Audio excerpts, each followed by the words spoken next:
Good evening and welcome to Pellowe Talk. We're just having a listen to Reverend Dr. Martin Luther King talking about civil rights.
I'm really sorry you can't hear that. My mistake. Thank you all for jumping in and telling me about that. Um, some funny comments there. Apologies for that. But in that video, Martin Luther King is talking about the injunctions that are coming down from courts against their protests and the civil rights marches that they are doing. And it was a very inspiring speech and very relevant. I'll put that in the show notes. And I don't think I've got in any other audio for you tonight. However, you can hear me. That's all confirmed, so that's great. Rough start. Welcome to Pellowe Talk. I think this is the 59th episode since we started The Good Source. And tonight, I've just confirmed we will be having Craig Kelly as a guest. And he's going to confirm for me. I'd already booked him for tonight, but I've been getting a text message from a couple of people, and it says, "A win for common sense. Minister Greg Hunt has now approved Australian Professor Thomas Boridy's triple therapy combining ivermectin with zinc and doxycycline as a proven treatment against COVID. All people have to do is have their doctor email Professor Boridy's Sydney office at the Centre for Digestive Diseases and request it. Please let others know." Now, I want to encourage everybody, whenever you get something like this, do not forward it. Do not forward it, do not share it until you have verified the original source or at least being able to attribute it to somebody who you know will have verified that source. I hope I can be that kind of person for you, that if I tell you something, I've heard it, I might have to protect the source, but you know that I wouldn't repeat it unless I'd verified it. And so likewise, I wanted to share this information with you tonight. So I made a couple of phone calls to try and verify it. And good news is Craig Kelly will be on the show in about half an hour at the 7:30 mark. And we will be able to get him to just chat with us about what therapies are available and whether that text message is something that you can forward on. If we can, I'll put it as a post on the social media page.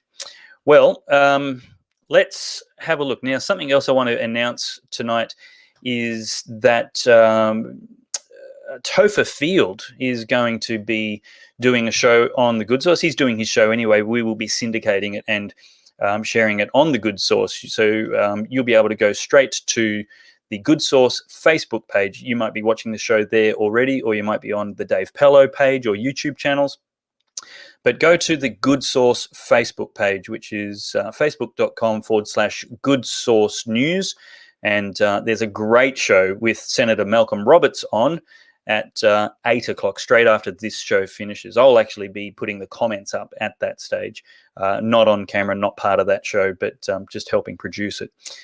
So Topher's description says, forget the 10-second sound bites and out of context gotcha journalism. Topher likes his chats the same way he likes his cigars, slow, complex, and preferably with a little bit of spice to keep things interesting. No one can predict where a slow chat will go, but Topher and Malcolm share common interest in topics spanning from the Murray-Darling Basin Association, the Bradfield Scheme, human rights, climate change, the Grand Solar Minimum, COVID-19, vaccines, lockdowns, the UN, and much more. Grab a mug of tea or something a little stronger if you prefer, and settle in for a slow evening of thoughtful conversation as Topher enjoys a wide-ranging and unpredictable slow chat with Senator Malcolm Roberts. Now, you may be saying, who is Topher Field? And I'm very glad you asked that question. Topher he's got a wonderful station, and he's been a channel, YouTube. He's been making things really well, high level of cinematography for a long time. I'll just put me in full screen while I'm not showing anything. And he's got some business to run. He's got his family to look after. So he's not full-time anymore, but he is hoping to do a regular Thursday night show, and we might be able to organize between us to do them back to back so you don't have to choose.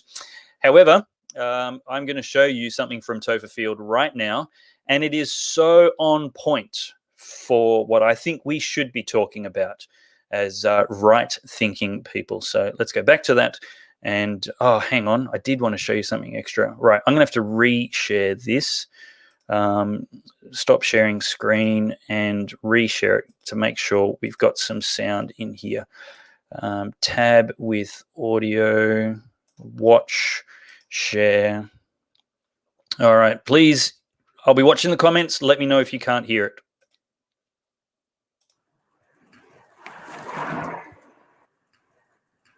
Aha!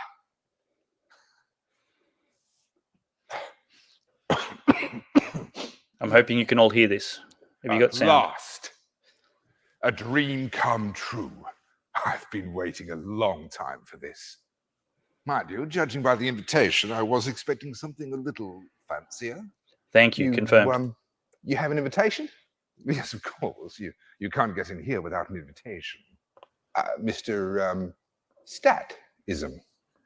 Statism, if you don't mind. Statism. Never heard of you.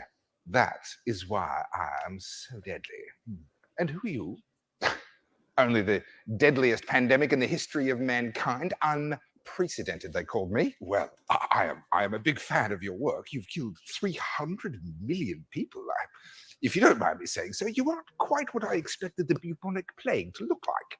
The bubonic plague? Why does everyone keep saying bubonic plague? Well, because you did say that you were the deadliest pandemic in the history of mankind, so... Not that one. Oh. The smallpox? No. Spanish flu? No. Plague of Justinian? Do I look like I'm 1,500 years old? HIV. Oh, for hell's sake, I'm COVID-19. You're COVID-19? Ah. Yes. How many people have you killed? Nearly 4 million. Oh, yes. Yes. You're not even in the top 5. It's not even close. But I'm not finished yet. Neither am I. Fine. How many people have you killed, Mr. Statism? Statism. 100 million and counting. You what? 100 million and counting. Second deadliest infectious disease in history. You're not an infectious disease. Oh, but I am. And actually, I should be thanking you. You're the reason I got this invitation. What even are you? Statism. I'm the cause of genocide, when governments kill their own people. Like the Holocaust and stuff. Certainly, all the genocides, plus the man-made famines, all the political purges and all that stuff. You're a Nazi, and a communist, and a progressive, and a conservative, the whole lot. Anyone that wants to give the government more power is on my side. From Mao's Great Leap Forward to the war on drugs, to the Spanish Inquisition. I bet you didn't expect that. How is any of that an infectious disease? That's where you come in. I've been arguing for centuries that an idea like statism is the most infectious disease of all. Sadly, despite my outstanding body count, my arguments were falling on deaf ears. until you came along. I'm a proper infectious disease. I spread around the world, and I'm killing people on every continent. Yes, but since you showed up, I've been spreading even faster. Thanks to you, governments have been given more power than ever before, and I am rather proud of this, even in free countries where they thought they were immune to me. Governments in free countries aren't going to start killing their own people. That's the spirit. You've got nothing to worry about. That sort of thing can't happen here. We're a free country. Jolly good. I'm a real virus. I am mutating into new variants all the time, and they are never going to be able to get rid of me. You and me both. But you're nearly finished. And I have a feeling that my best years are yet to come. Ah, Mr. Statism, welcome. We've been expecting you. Hi, I'm COVID-19. I think my invitation must have got stuck in the Suez Canal. I'm here to...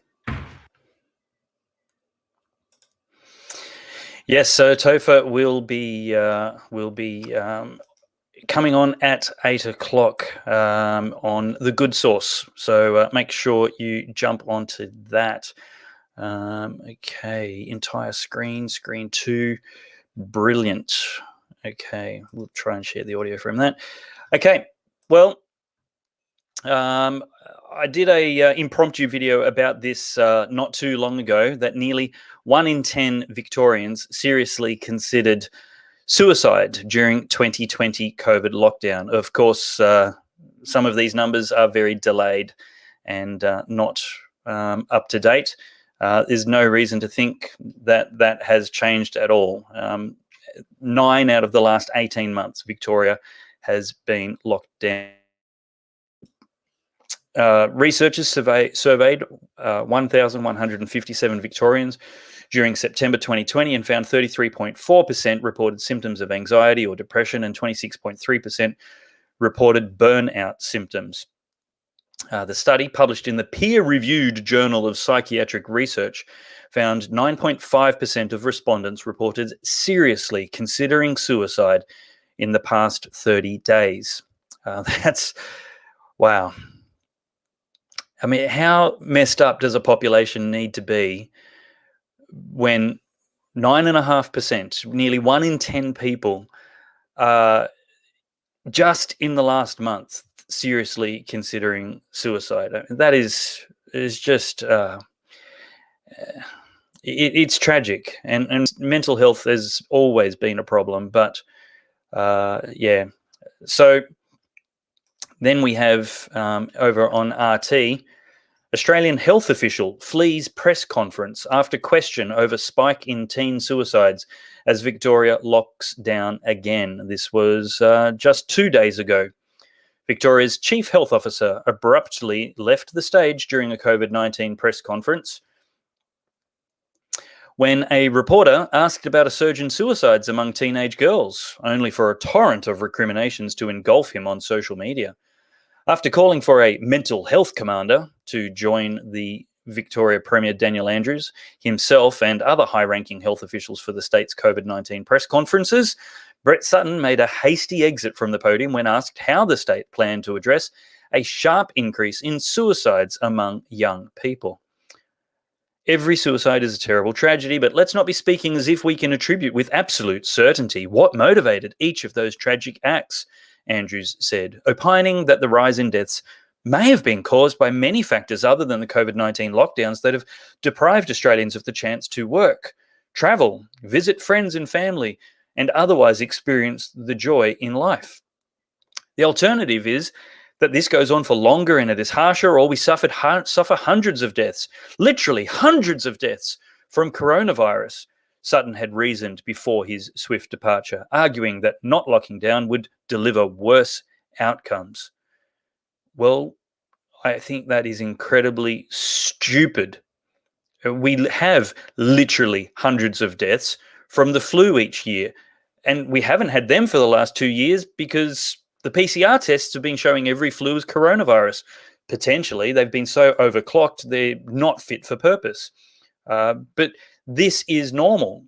This is entirely normal that people die from the flu, whether it's the Wuhan flu or the seasonal flu, influenza A or some other thing. It's those people that are extremely high at risk, which are normally killed by it, and literally hundreds of deaths, is a normal response. In fact, something like 4,000 people die from the flu and flu-related pneumonia every year. This is normal in a population of 25 million people.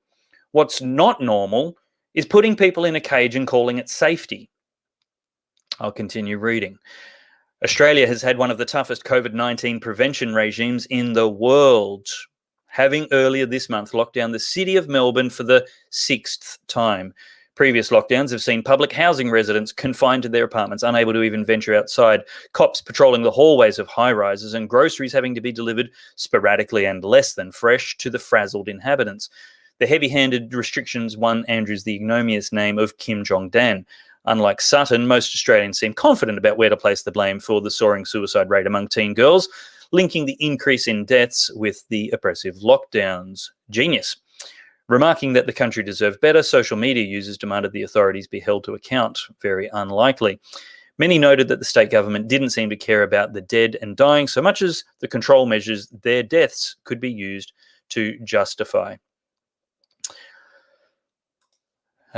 Dan, don't worry about suicide when we can get 0 COVID cases. Based on what science? Liesel asks. Chris says, will they ban smoking now? Yeah, hundreds of deaths a year. Totally. It's definitely. How gullible are Aussies? Crescio says. Well, the RT website continues.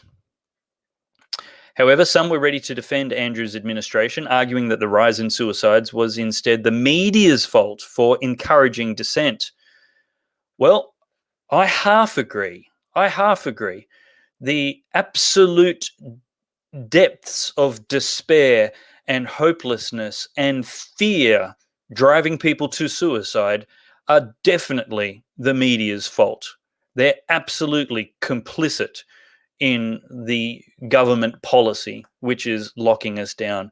And their proliferation of fear porn is nothing. I mean, what? The media's fault for encouraging dissent? That is the media's job, you morons. Of course the media should be encouraging dissent. The media should be the ones dissenting. They're called the Fourth Estate because they're meant to hold the government to account. They're meant to scrutinize and criticize objectively and fairly. But I haven't seen any encouraging dissent from the media. All I've seen is homogenized kowtowing as if they're state-controlled Chinese media. Encouraging dissent. Give me a break. Maybe one Sky program did that. In 2020, just one girl died by suicide in the first 7 months of the year, while in 2021, 8 have taken their own lives since January. That's girls. The shocking spike in suicides by young females was described by psychiatrist Patrick McGorry as a shadow pandemic, exacerbated by the lockdown and the government's refusal to treat the issue with the same degree of urgency as it had COVID-19. A survey carried out last September during a lockdown found that 10% of Australians had seriously, which we just had a look at seriously considered suicide. While statistics released this week showed no overall increase in suicides in Victoria during the first 8 months of 2021 compared with 2020, an already inflated year, the state acknowledged there had been a rise in suicides by teenage girls during that period, and just teenage girls. That's a very small demographic. From January to August last year, look, we're going to move on. This is fairly obvious, only a few minutes until we have Craig Kelly join us. Coronavirus, this is, I think it was today's news. I think I shared that. Where's the date? Yeah, Thursday, August 19. Sorry, no, this is from the 16th of August. Coronavirus, parents deserve the truth on the danger of lockdowns. The Andrews government is engaged in a deliberate and dangerous cover-up of critical mental health data that Victorians, especially parents of teenagers, deserve to see. We know this because the government is refusing to release regular reports compiled by the Victorian Agency for Health Information detailing an explosion in mental health cases, including eating disorders, suicidal ideation, and self-harm treated by hospitals, psychiatrists, and GPs. So concerned is the government about keeping this data from Victorians that the VAHI's report covering February and March this year included this warning to doctors. Quote, "This report is provided to you as an authorized recipient. By accessing this report, you agree to keep the information confidential. If you've received this report in error, please destroy it." The Australian obtained 2 of those reports, including the 47-page Destroy It report, which confirm what many mental health experts, GPs, and parents fear about the pandemic lockdown-linked crisis. The report reveals soaring numbers of teenagers are self-harming, battling suicidal thoughts, and suffering eating disorders. Why would the government be covering this up? Why would they be covering up? Look, I want to get to talking about this just a little bit. The governments, plural, federal and state and territorial, the governments are behaving in a duplicitous, deceitful, and untrustworthy manner. I wish they weren't. We should have learned this lesson as a culture, Western culture, in the 1950s. In 1955, the American government had kind of what we've got going on now, fear porn, proliferating the nation about the disease polio. We are so often told by vaccine apologists who think a one-dimensional view of history proves that vaccines are wonderful. And they're absolutely right. There's been no polio in America since 1979. 1979 was the last time there was a case of polio domestically acquired in America. There's been no polio epidemics ever since then. But in 1950s and 40s and all through that century, the 20th century, from early 1900s up until the 1950s, polio was a horrible disease, killing thousands of people. And in 1950s, there was no greater public fear than of polio, save for a nuclear attack, a nuclear bomb.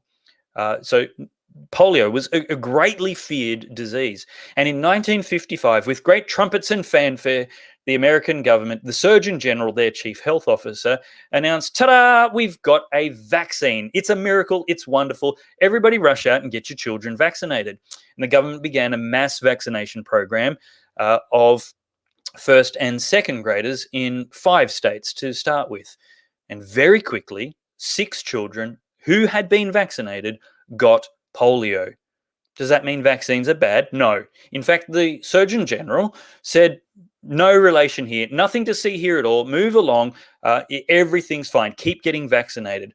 Over the next 4 weeks, they inoculated 200,000 first and second grade Americans. At the end of that month, at the end of the month of their vaccine rollout, they had to can the whole thing, pull it off the shelf, stop the rollout, destroy all the vaccines, because they had, out of 200,000, they had actually infected 40,000 people with polio. 10 children died, and something like 200 children were permanently paralyzed to one degree or another. Trust the science. Trust the chief health officer. It took them 5 years more to come up with a safe vaccine. And the vaccine did work. I'm not anti-vax. It's ridiculous I need to explain that, like I'm not racist, I'm not homophobe, and I'm not Islamophobe. What a stupid label to attribute to somebody. And it's tragic that you need to explain that. Clearly, the polio vaccine worked because polio was gone by 1979, just 19 years after the vaccine was introduced successfully, eventually, in 1960. The lesson we learn from this is twofold. One, governments need to behave in a trustworthy manner. The Surgeon General just covered stuff up and was untrustworthy. Just trust us. Trust us, he says. The second thing is vaccine hesitance is good for your health. You actually should take time to make sure a vaccine is safe. If you think the risks are low, go ahead. I encourage you to have freedom of choice. But you absolutely should not be mandating a vaccine which doesn't have final approvals. One of the things we learned in 1955 was the government has to behave in a trustworthy manner and have more involvement in the vaccine production process. I'm sorry I can't keep up with all the comments right now. My awesome volunteer who normally helps isn't here tonight. Here's a good one. Trust us, we are the single source of truth. The Prime Minister of New Zealand.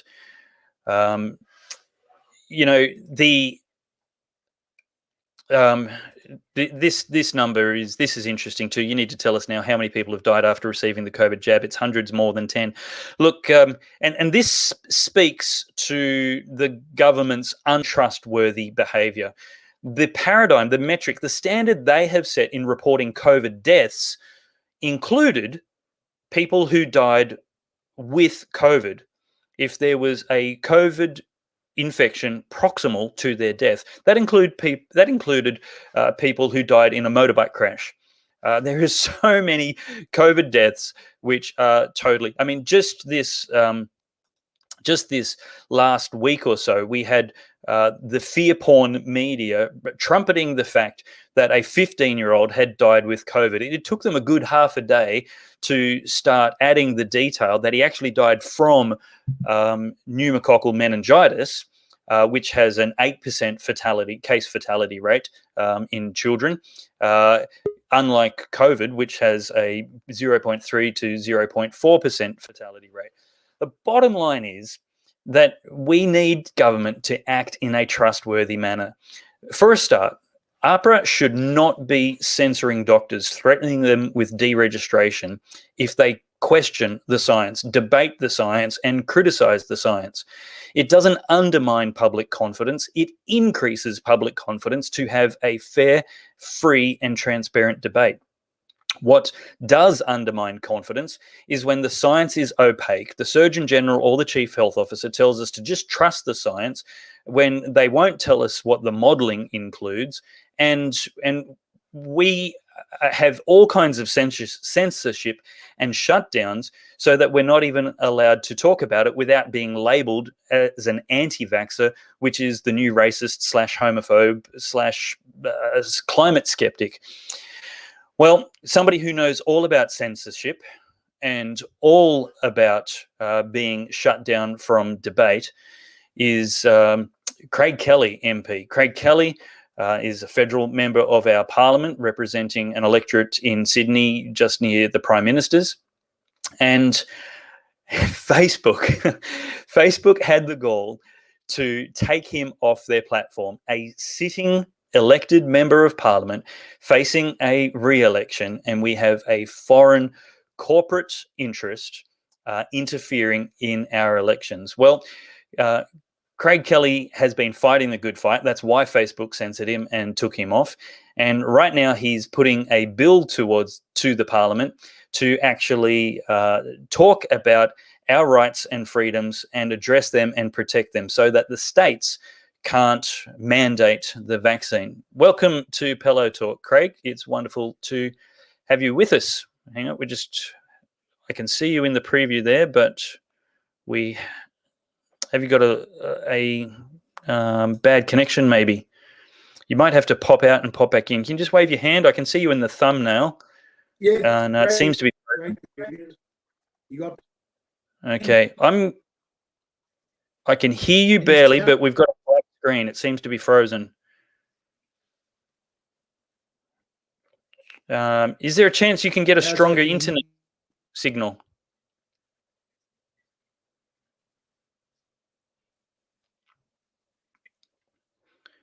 No, we're not getting much there. I'll get you to jump back in and maybe increase your signal a bit. Okay. So Craig will be back in a second, and he'll be able to tell us about that SMS, about the about how we can help that private members bill that he's putting up. So Craig is sponsoring it, and George Christensen has seconded it, and we're going to need a whole bunch of federal politicians to get behind it, because we need this federal legislation to drag all of the states into conformity. The last thing we need with a vaccine that has not yet got its final approvals, for which there is no long-term safety data. And it's not even like any other vaccine in history. It's entirely novel in that the mechanism that it uses to establish immunity has never been used before, gene therapy. How you going, Craig? Getting there? How's that now? I can hear you better, but it's frame rate's pretty low. Better? I think we can hear you okay. Brilliant. Well, why don't you start by telling us about the private members bill you've put up, and what it's for, what it does, and how we can help.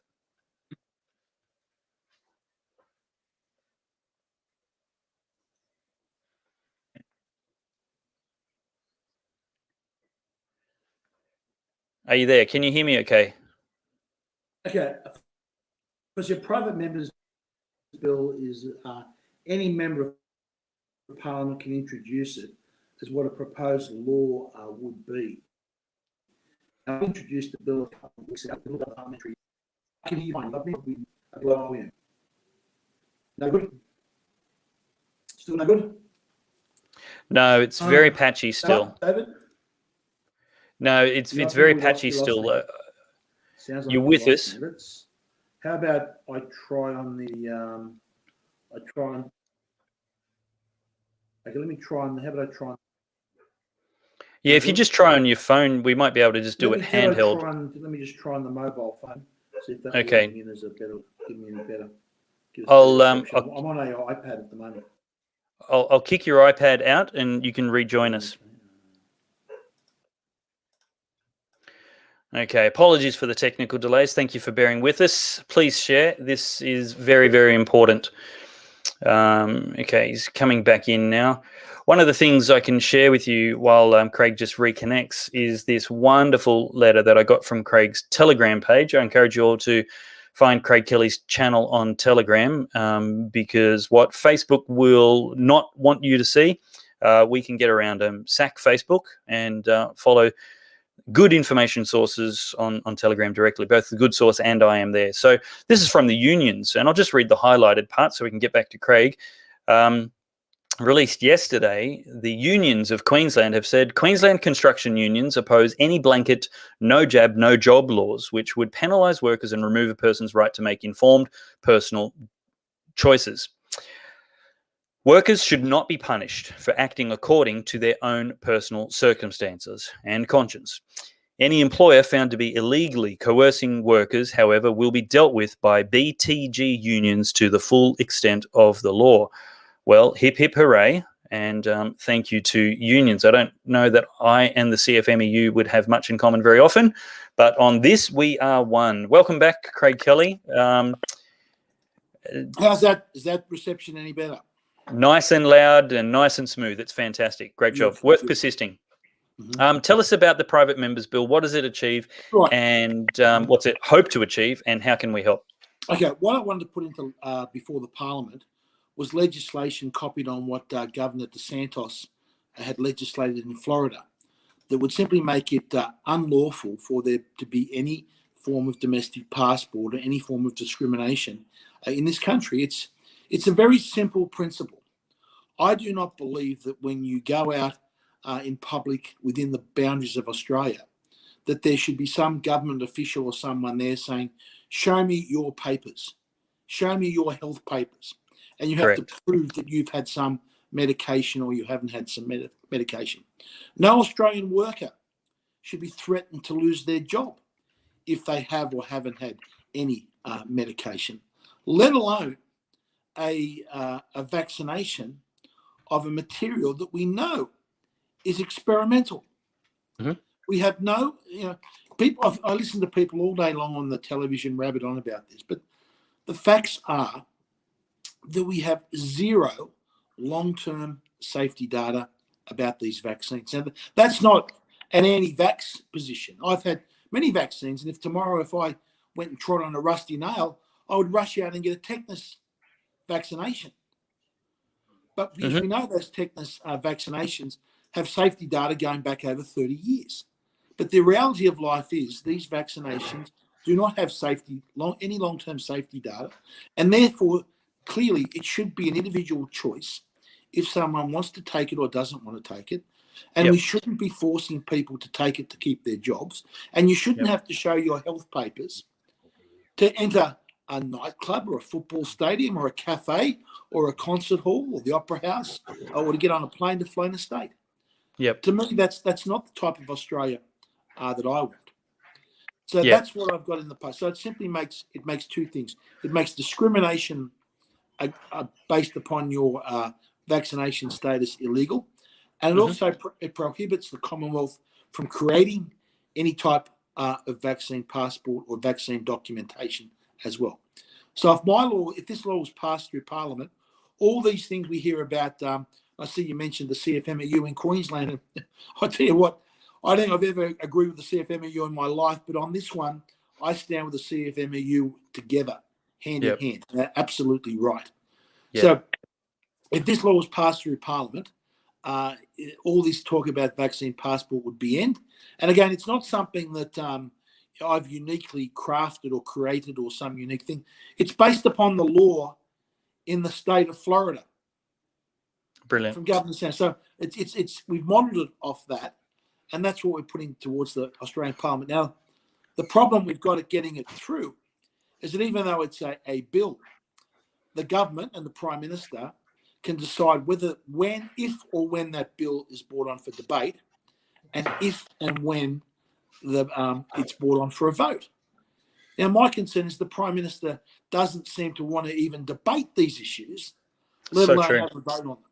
Now, surely we can have this debate in Parliament. This is an issue that's tearing the country apart.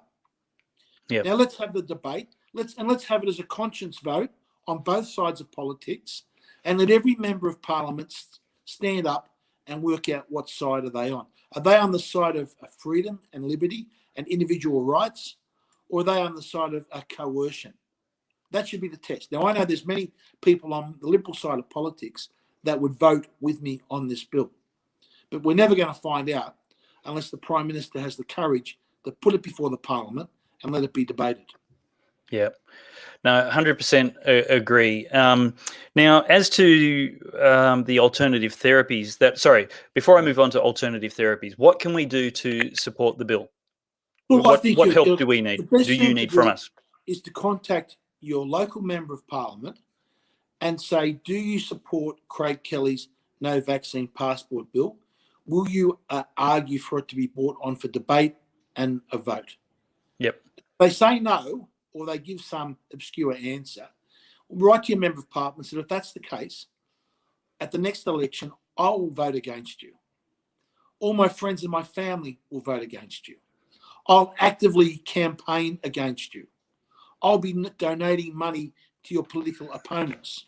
Yep. And I'll use every effort, and I'll be handing out on election day with countless number of my friends to vote you out of Parliament, because you do not represent the Australian values that I would expect from my politicians to stand up for human rights and for my liberties and my freedoms. So, in brief, we're going to call our local MPs and ask them if they're supporting your bill, ask them to support your bill, and promise to remove our support for them if they don't support us in this. And what your bill is seeking to achieve is banning vaccination mandates and vaccine passports. Is that a fair, simple reduction? So it doesn't stop. If someone wants to go and get vaccinated, good luck to them. But if someone decides not to, for whatever reason, and there are many reasons, and there are many doctors, there are many, I hear this on the medical advice. Well, a lot of these politicians need to go and get a second opinion, because there's many of the doctors and medical specialists that I speak to have a completely different opinion to what these chief medical officers at the government are rolling out every single day. Yep. And I'll tell you what, and the doctors that I've spoken to, I will back, these are international experts, I will back their qualifications and their expertise and their hands-on experience against any medical bureaucrat that any government, federal or state, can throw up. Yep. Now, I want to come back to that a little bit, but this text that's been doing the rounds.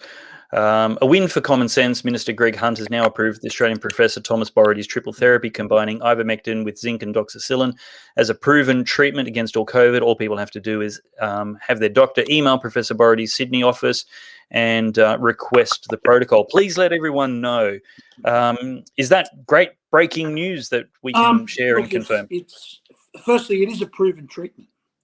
Professor Borety released a paper about 3 weeks ago, which he shows it unequivocally works. You've got experts from around the world showing that as a treatment, especially when it's combined with other drugs, that's ivermectin combined with other drugs, unequivocally reduces the risk of infections, the risk of hospitalisation, and the risk of death. I think that is anyone that disputes that is really, I think, causing harm to public health. But the only thing is, I think the thing you were talking about is actually 12 months old. Yep. Professor Borety has been made, his press release was from August. I think that's where some of the confusion was in. People saw it August and thought it was August this year when it was actually August 2020.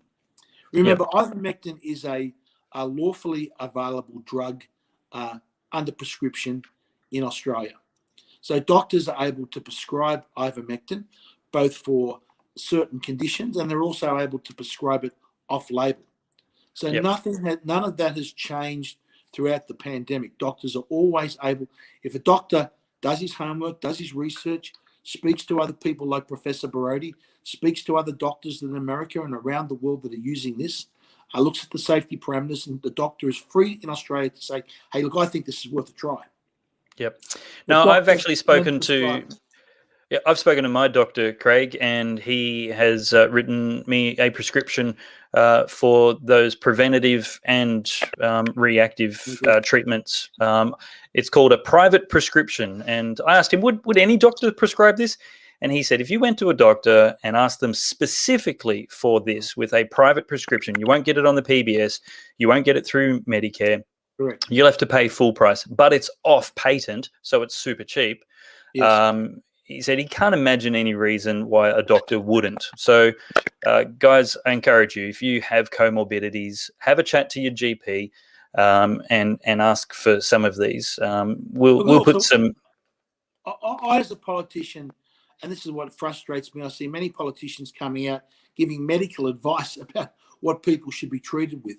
I've never given anyone any medical advice other than to consult your doctors and do your own research and speak to it. Now, when it comes to you talking about ivermectin as a prophylaxis, that means to prevent you getting the illness. There's something like 19 studies into this, and all 19 of them show that it's highly effective to prevent people getting infected by COVID.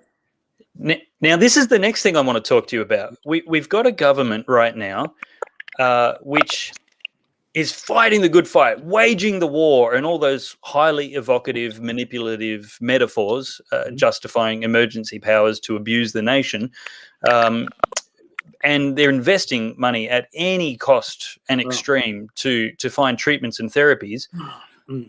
I find it really hard to take them seriously when they say they want our health. Okay. Let me just give you an example on that. Sorry, I've got a... You right? Okay, I just had background noise in there from the next show we're doing with Topher Field. Sorry, I had to mute it, but that's all done now. Apologies for that. Yep. Can I just give you an example of what you're talking about there? Okay. Now, we in New South Wales, we hear, we want to reduce the number of hospitalisations and we want to reduce the number of people in the ICU. Now, we've had, I think, during this latest round, I think since about the 1st of June, something like 6,000 to 7,000 COVID positive cases for about 450 plus hospitalisations. I think there's about 50 odd people in the ICU. In Southern California, there's a doctor that runs a series of clinics, Dr. Brian Tyson and George Fareed. They've treated 6,000 COVID patients. So they've got a bit Whereabouts are they? In Southern California. Okay. They've treated 6,000 COVID patients. So not Remember, New South Wales, we've got around 6,000 or 7,000 total positive cases, and I would assume many of those asymptomatic that aren't even sick. But Dr. Tyson and Dr. Fareed have had 6,000 patients come to their clinic that have said, I've got COVID, what early treatment can you give me? They have had, remember, we've had over 450 hospitalisations, over 50 people in the ICU. Because we don't use it, our health bureaucrats don't recognise early treatment, which is, again, ivermectin, hydroxychloroquine, zinc, vitamin C and D. Okay? Dr. Tyson and Dr. Fareed use early treatment. They have had just 4 hospitalisations out of 6,000 people. Wow. Out of 6,000 cases. 100 times less than what we've had in New South Wales. And our health bureaucrats are not listening to people like Brian Tyson, not listening to their experience and thinking, no, we know best. And these clowns, I'm sorry to use the word clowns, because that's what they are. And we've got that's 400 polite. people in hospital. Look, it's the thing for me that smacks of dishonesty and untrustworthiness. When people ask me to trust the government, and then they go and they just turn a blind eye, won't even consider these alternative therapies. And they're not alternative therapies, they're just not patented therapies. They're off patent and they're cheap. They're still pharmaceuticals. And what we know about them is we have long-term safety data for off-label use. This is what we know about them. At the very least, I think the government should be saying, please have a conversation with your doctor. If you can be taking these preventatively, we should try everything we can, because we mean it when we say we want to eliminate COVID. And I just don't believe them when they refuse to look at all options, including those that are off-patent, affordable, with long-term safety data. I'll be honest, this is one of the greatest disgraces and greatest policy failures in our nation's history. That's correct. If we had been using, if we look at the data and we look at the success many other places around the world have had, look at places like Uttar Pradesh, how they've crushed their COVID curve. We all saw, India, how terrible COVID was over there, how it was out of control. Uttar Pradesh, I think earlier this week, had just 17 new cases and 1 death. That's a place that's a state with a population of 230 million people, and they roll ivermectin out. They've got something like 6.7% of the population fully vaccinated. So they have crushed their COVID curve. They have defeated COVID, the Delta variant, not with the vaccines, but with these early treatments, which our bureaucrats won't even discuss. It is an outrage. It is a disgrace. These lockdowns would be unnecessary if we were using ivermectin-based treatments that have been recommended, right? Not by Craig Kelly, but been recommended by Australia's internationally renowned Professor Tom Barodi 12 months ago. That's absolutely right. And in the meantime, what they are using as policy is a sledgehammer which is smashing mental health, exacerbating people with pre-existing problems and creating a whole heap more problems where they didn't exist before. Blood stocks were critically. I spoke to Campbell Newman a couple of weeks ago, and he'd just been made aware of an email from a hospital director telling their doctors not to use blood because nobody was going to the blood bank. Look, here's what the real problem I have, and I question the competency of these people. Whatever policy situation you are doing or recommending, you always have to look at the unintended consequences, the collateral damage, the cost-benefit analysis, whatever you want to call it, of any policy. Right? Now, at the moment, we have these press conferences daily, which I feel like throwing stuff at the television when I watch them. They come on and they mumble, we have X number of COVID cases today, we have X number of people in hospital, and that's all they talk about. Now, okay, if you're having these lockdowns and you think these lockdowns are justified, tell us what you believe, how many COVID cases that you're avoiding, how many hospitalizations you're avoiding, how many deaths you're avoiding, right?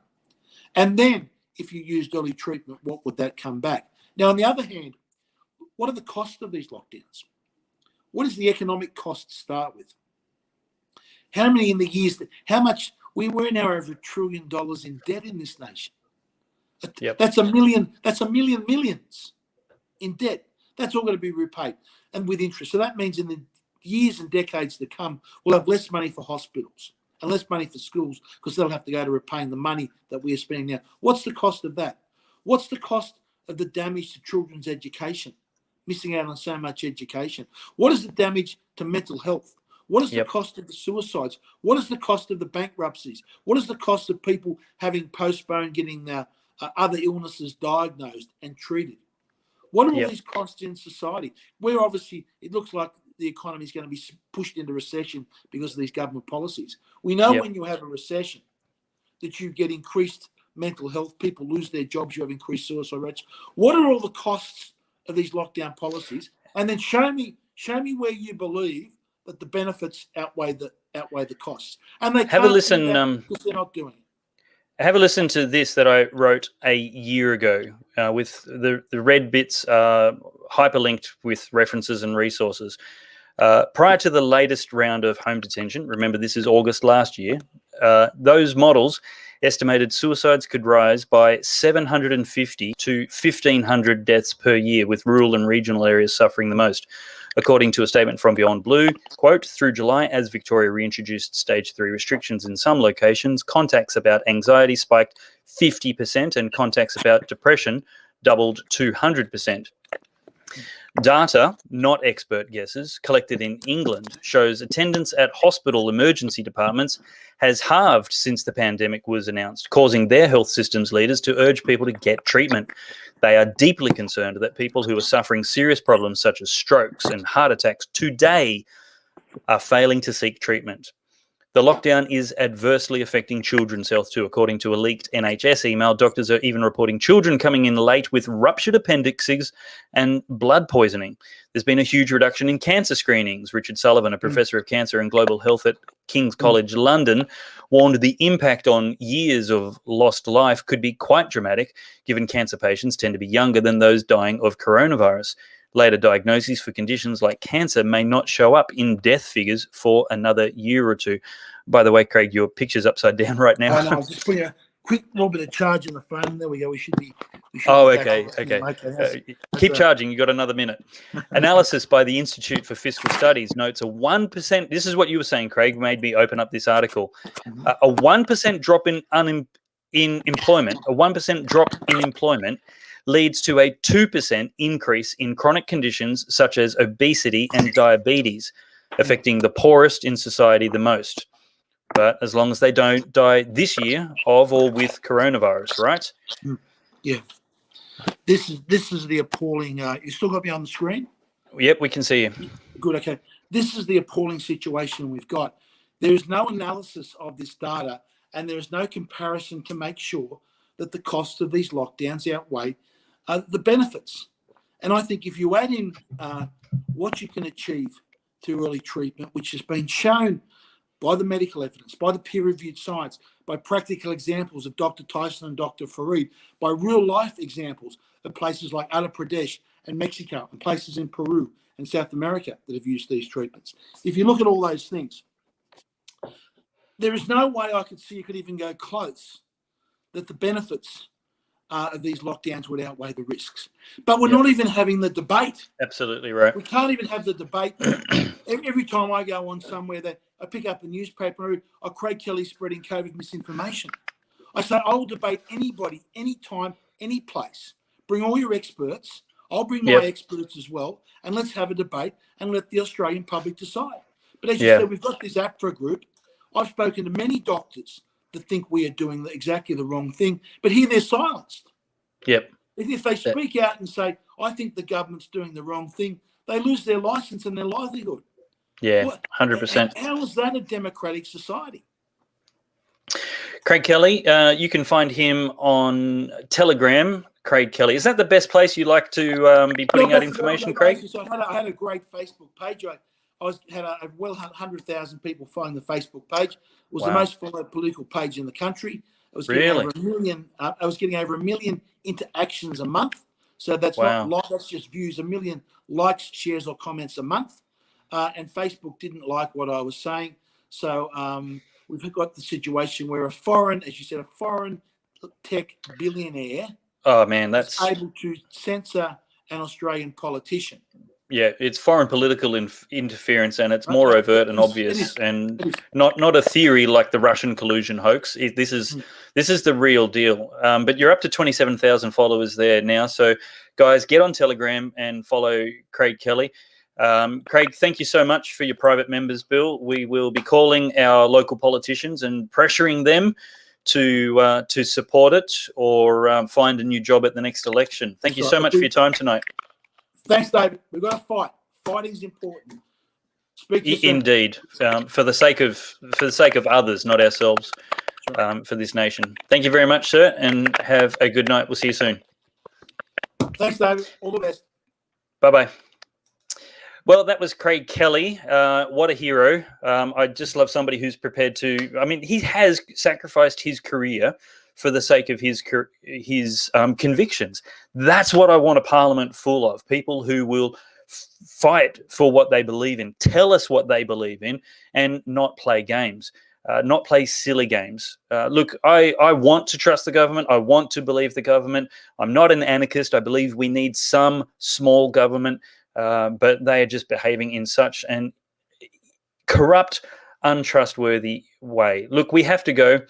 You can follow me on Telegram, Instagram, Facebook, Twitter, and YouTube. Still, all of those places at Dave Pellowe.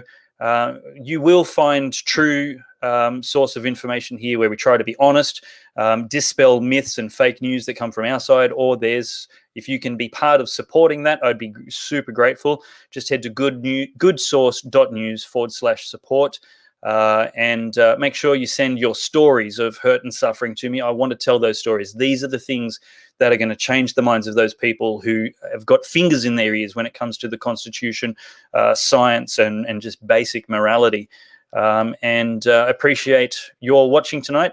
Head over to the Good Source Facebook page now, and we will be jumping straight into the live show where this conversation can continue with Senator Malcolm Roberts and hosted by Topher Field. That's it for tonight. Here is the outro, and I look forward to seeing you next week, same time, or right now on Topher Field's show. Good night. Today, we need a special kind of courage. Not the kind needed in battle, but a kind which makes us stand up for everything that we know is right, everything that is true and honest. We need the kind of courage that can withstand the subtle corruption of the cynics, so that we can show the world that we are not afraid of the future.